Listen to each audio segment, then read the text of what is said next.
Hello friends, welcome to my channel cook with Pranati. आज मु आपण मानक सहित आभोकाडो सैंडविच रेसिपी शेयर करी। ये सैंडविच को मध्य आपण माने वेट लॉस रे आराम से खाई परिबे।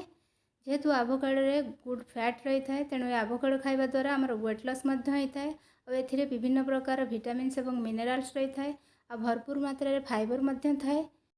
तेणु ये आभोकाडो सैंडविच को आपण माने पिला मानकु मध्य आराम से खाइबा को दे परिबे, पिला मानक टिफिन ने मध्य को दे परिबे। तेबे चलंतु डेरी न करी रेसिपी स्टार्ट करिबा। तो ये देखंतु मु गोटे पाचिला आभोकाडो को फाड़ करी नेछि आ ता मंजीटा को बाहर कर नेछि। एबे हम कोन करिबा ना चामच सहायता रे तार पल्प पुडा को बाहर कर देबा। एडी देखंतु मु जेमति बाहर करूछि बहुत आराम से बाहरी जीवो। ई भली भाबरे हमें दुई फाड़ जाक आभोकाडो पल्प पुडा को बाहर करी नबा। तो ये देखंतु मु दुई फाड़ जाक आभोकाडो पल्प पुडा को बाहर कर नेछि। एबे हमें गोटे फोर्क सहायता रे याको भल्ल भाबरे स्मैश कर दबा। आपण चाहले याको हाथ रे मध्य चपटी पारिबे। एडी देखंतु केते बढ़िया से याको मु स्मैश कर नेछि, केते क्रीमी देखा जाउछि। एबे हमें याको कोन करबा ना साइड को रखी दबा और नेक्स्ट प्रोसेस को जीवा। एबे हमें काकुडी, टमाटो और प्याज को छोट छोट करी काटी नबा। तो एठी मु सबुथिरु आधा आधा यूज करूछि। एठी देखंतु मु आधा प्याज को छोट छोट करी काटी नेछि, एठी आधा टमाटो को मध्य छोट छोट करी काटी नेछि। एबे हमें आधा काकुड़ी को मध्य भल्ल भाबरे चोपा को छड़ेकी छोट छोट करी काटी नबा। तो ये देखंतु काकुड़ी को छोट छोट करी काटला परे मु गोटे कंचा लंका को मध्य छोट छोट करी काटी नेछि। ता सहित किछि धनिया पत्र को मध्य छोट छोट करी काटी नउछि।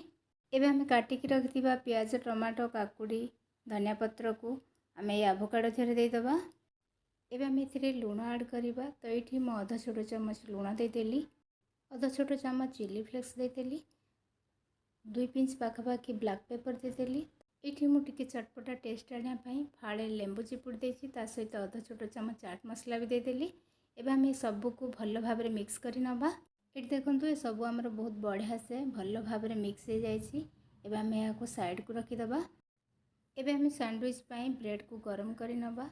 तो एठी मु प्रथमे ब्रेड को रखी देतिली, बटर मारिबा को तावा रे भूली जाइतिली, तेणु मैं एठी सब ब्रेड तळे टिके टिके बटर दे दोछि। बटर मारिबा भी पूरा पूरी ऑप्शनल, आपण चाहिले बटर को स्किप भी करि परिबे, किंतु बटर मारिले ब्रेड टिके क्रिस्पी होता है, तेणु सैंडविच टिके खाइबा को भल लागि थाए। तो ये देखंतु मु दुई पट जांक भल भाबरे एपट सेपट करिकी सेकी नेली। एबे हम कोन करबा स्टफिंग दे दबा जो हमें आभोकाडो रो मिक्सचर बनै कि रखिछे। जिते अधिका ये आभोकाडो रो स्टफिंग हमें ब्रेड ऊपर दबा, हमर सैंडविच टी खाया पई सेते बढ़िया लागिबो। तो ये देखंतु दुईटा जाक ब्रेड ऊपर मु स्टफिंग को भल भाबरे स्प्रेड करि नेछि। एबे हम कोन करबा ना आरो ब्रेड को ता ऊपर रखिकी टिके प्रेस करि नबा और ये सैंडविच को एपट सेपट करिकी लो टू मीडियम फ्लेम रे दी पट जाक क्रिस्पी होला पर्यंत सेकी नबा। तो ये देखंतु आम सैंडविच दीटी दी पट जाक बहुत बढ़िया से सेकी गलानी और कलर मध्य बहुत बढ़िया देखा होछि और क्रिस्पी मध्य देखा जाउछि। एबे चलंतु ताको बाहर करि नबा। एठी देखंतु मु आपनकु काटिकी देखौछि आम सैंडविच दुईटी केते क्रिस्पी बनिछि और बहुत टेस्टी हेतिला।